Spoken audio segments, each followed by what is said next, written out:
Hello दोस्तों, मैं हूं कमर चीमा। उम्मीद है आप लोग ठीक होंगे। दोस्तों, इस वक्त जो G20 की समिट हुई है ब्राज़ील के अंदर, वहाँ पे ग्लोबल साउथ की बड़ी डिस्कशन हुई है। और एक चीज़ मैंने डिस्कस अंडरस्टैंड की है, the more there is a discussion of global south, the more India's role is emerging in international politics. और ये चीज़ जो है that that gives them a sense कि इंडिया जो है अब वो उसका इन्फ्लुएंस या उसकी जो आप समझ लें कि ऑरा जो है पॉलिटिकल लेवल पे डिप्लोमेटिकली पूरी दुनिया में वो एनहांस हो रहा है। पहली बात तो ये है।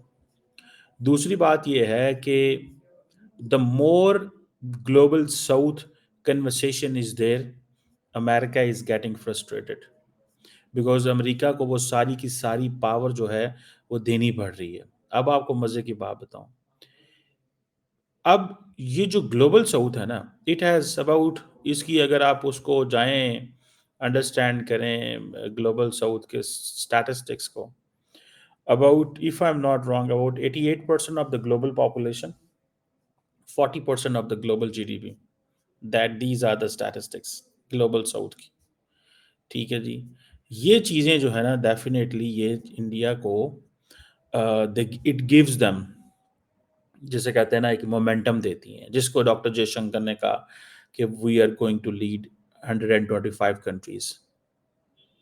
अमेरिका की जो पॉपुलैरिटी है, जो इसका इन्फ्लुएंस है, वो उसमें कमी आई है बिकॉज जो अमेरिकी एडमिनिस्ट्रेशंस ने ग्लोबल साउथ के इशू के ऊपर जो है अ, वो अपनी लीडरशिप नहीं दिखाई जो उनको दिखानी चाहिए थी। मिसाल के तौर पे यूक्रेन के मसले के ऊपर बहुत शोर डाला, लेकिन गज़ा एंड लेबनान की जो डेथ्स एंड सफरिंग्स हैं, वहाँ पे एक स्केप्टिसिज्म शो की। सो वो जो इंटरनेशनल नॉर्म्स की डिस्कशन होती थी वो कॉम्प्रोमाइज़ हो गई है। सो ह्यूमैनिटेरियन प्रिंसिपल्स जो हैं वो मैटर नहीं करते, सेल्फ इंटरेस्ट जो है वो मैटर करता है। ये एक, this is something we need to understand. और देन ग्लोबल साउथ के अंदर जो एक डिस्प्रपोर्शनेट स्ट्रगल है, उसको भी इंडिया जो है वो कह रहा है कि उसको, जैसे फॉर एग्जांपल वैक्सीन नेशनलिज्म जैसे हमें चीज़ें सुनने को मिली। इंडिया ने कहा जी कि वी आर दी, हम तो वैक्सीन कैपिटल हैं दुनिया के। जी, vaccine nationalism from vaccine capital. ठीक है जी। फिर अमेरिका जो है फ्री ट्रेड को श्रिंक करने की बात कर रहा है, मार्केट एक्सेस अपॉर्चुनिटीज़ को श्रिंक करने की बात कर रहा है। सो ये चीज़ें जो हैं, they tell us a story that we have to understand. अब जो ममालिक हैं ग्लोबल साउथ के अंदर पर्टिकुलरली, वो जब ये देखते हैं कि डिफरेंट जो मल्टीलेटरल फोरम्स को देखते हैं, ब्रिक्स है, शंघाई कोऑपरेशन ऑर्गेनाइजेशन है, फिर आप देखते हैं ब्राज़ील, इंडिया, इंडोनेशिया, ये वो ममालिक है जिनके साथ अमेरिका को पार्टनरशिप्स करनी पड़ती हैं। ट्रंप आ गया है, अमेरिका के अंदर अमेरिका फर्स्ट फॉरेन पॉलिसी का स्लोगन जो है वो चल रहा है। अमेरिका फर्स्ट फॉरेन पॉलिसी का स्लोगन चल रहा है। ठीक है जी, लेकिन क्या अमेरिका ग्लोबल साउथ को इग्नोर कर देगा? सारी की सारी मार्केट्स एंड मटेरियल वो तो ग्लोबल साउथ में है। मार्केट्स एंड मटेरियल्स तो ग्लोबल साउथ में है। यूएस सप्लाई चेन जो है, वो ज़ाहिर बात है क्रिटिकल जो मिनरल्स की है वो मज़ीद उसको सिक्योर करना है। और ग्लोबल साउथ जो है वो एक चैलेंज बनता जा रहा है। That's what I understand. आपको पता है 2026 में यूएसए के पास G20 की प्रेसिडेंसी जाएगी। ठीक है, लगता तो ये जो पोजीशन सामने है। अब इसमें अमेरिका जो है वो अपने आप को दोबारा प्रोजेक्ट करेगा कि वो क्या सोचता है। ठीक है। अब जैसे मैंने आपको बताया कि दुनिया की जो जिसे कहते हैं ना, जो G20 है for example, G20 has 80% of the global GDP and global south has 88% of the population but 40% of the GDP. ये देख ले, मतलब इतनी ज़्यादा पावर है ग्लोबल नॉर्थ के पास, इतनी पावर है। इंडिया इस सारी पावर को अब, वो जिसे कहते हैं ना, there is a rise of the rest की बात हो रही है। ठीक है जी। अमेरिका की जो लीडरशिप है वो मैटर करेगी कि अमेरिका की लीडरशिप कैसी है। अमेरिका अपने लीडरशिप के ज़रिए क्या कर सकता है, क्या नहीं कर सकता, ये डिटरमिन करेगा। और अभी फॉर एग्ज़ाम्पल आप साउथ अफ्रीकन प्रेसिडेंट को देखें या बाकी लोगों को देखें, आई थिंक 2025 की जो लीडरशिप है वो उनके पास आ रही है, 26 की अमेरिका के पास आ रही है, साउथ अफ्रीका के पास आ रही है। ठीक है जी। सो लग ये रहा है कि जो ग्लोबल साउथ है, इंडिया उसको लीड करेगा क्योंकि अमेरिकन ये चाहते हैं कि ये चाइनीज़ ना करें। 88% of the world population, 40% global GDP, American चाहते हैं इंडिया ये करे। और इंडिया अपने आप को एक सिग्निफिकेंट देखें ग्लोबल प्लेयर के तौर पे सामने आ चुका हुआ, जिसमें आप देखते हैं कि यूनाइटेड किंगडम जो है वो 5वीं बड़ी इकॉनमी हुआ करता था, लेकिन इंडिया उसको सरपास कर गया 2022 में। अफ्रीका को देखें, दुनिया की जो 24 बड़ी इकॉनमीज़ हैं, जो दुनिया की 25 बड़ी इकॉनमीज़ हैं उनमें से 24 वहाँ पे। दुनिया की 25 बड़ी ग्रोइंग इकोनॉमीज में से 24 अफ्रीका में है एंड इंडिया उनके साथ ऐसे ऐसे है। एशियन कंट्रीज जो है दे रिप्रेजेंट ग्लोबल जीडीपी 60% तकरीबन। ठीक है। सो इसमें आप अंदाज़ा लगा लें, there is a wake up call and that wake up call is that India is emerging very fast. India is a leader. ये मैं नहीं कह रहा, these are the statistics, global politics की रियलिटीज़ हैं। ठीक है जी। And they believe that India is a trustworthy partner. वो तब तक जब तक India doesn't start investing at a big scale like China. The moment India will start investing, the moment it will be a challenge. China के पास तो belt and road initiative है, वो तो वो तो जिधर जाते हैं अरबों डॉलर्स देते हैं, लगाते हैं। ठीक है ना जी। अब चाइना ने 100 BRI रिलेटेड एग्रीमेंट्स किए हैं, $43 बिलियन के। 100 BRI रिलेटेड एग्रीमेंट्स हैं, $43 बिलियन के।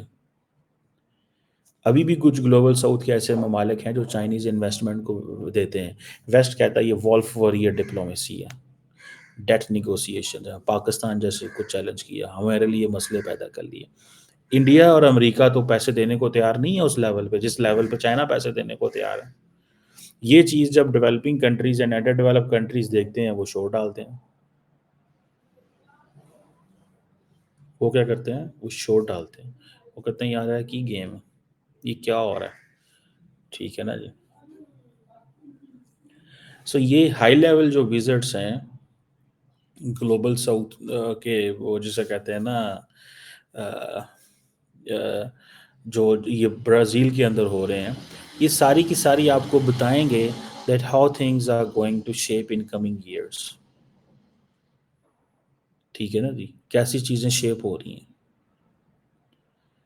सो एक तरफ हम देखते हैं कि एक दफ़ा हमने सुना था कि जो जिसे कहते हैं ना कि जो क्वाड्रिलेटरल सिक्योरिटी डायलॉग और अटलांटिक पार्टनरशिप है, ये सारी जितने भी हैं, ये कोई $15 ट्रिलियन के इंफ्रास्ट्रक्चर गैप को फिल करना चाहते हैं 2040 तक।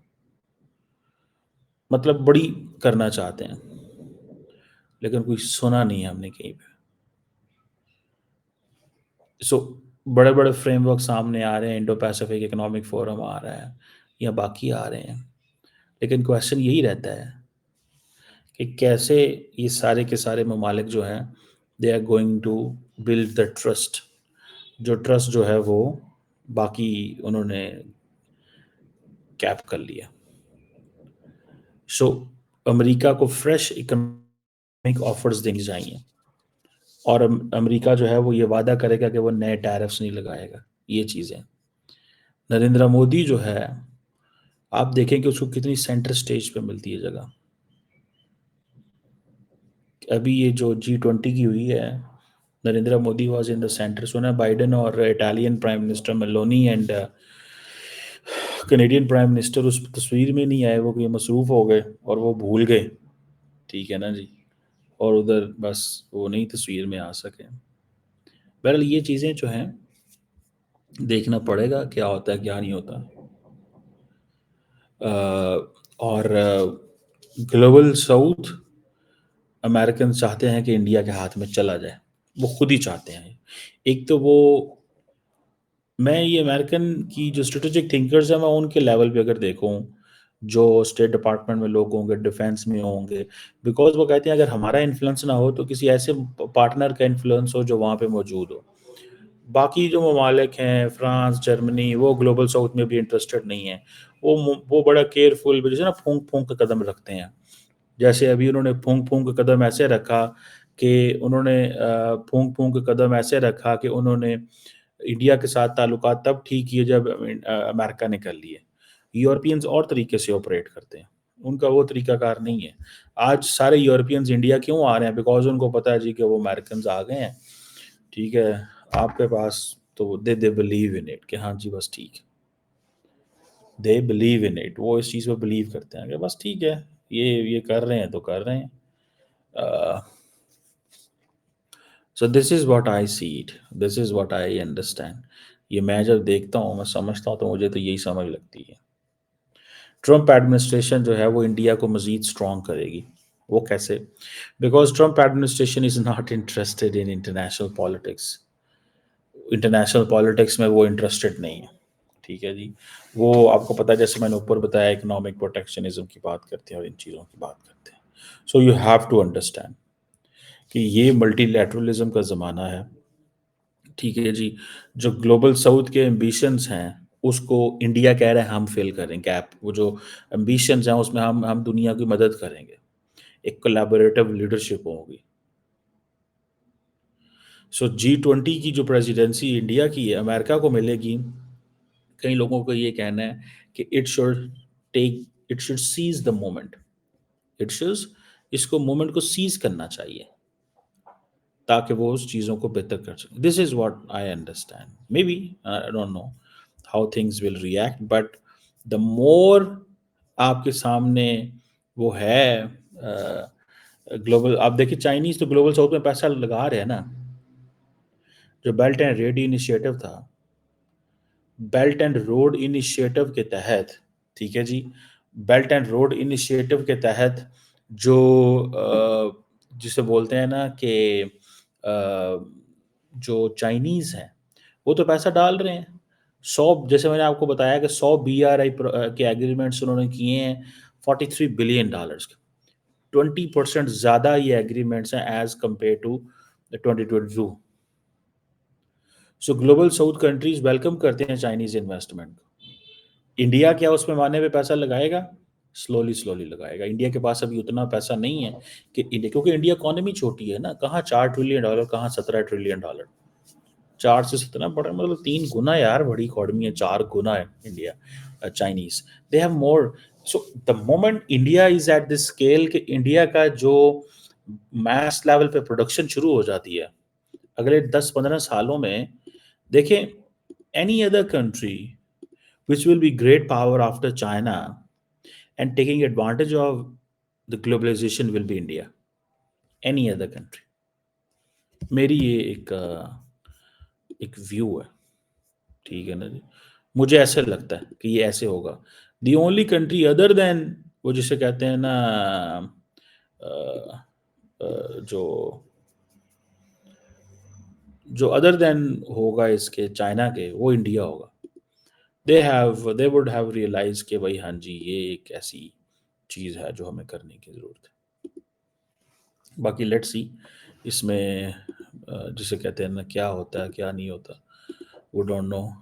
बट एक चीज़ क्लियर है कि Narendra Modi is making it's way, India is making it way, and जो हालात बन रहे हैं, ये हालात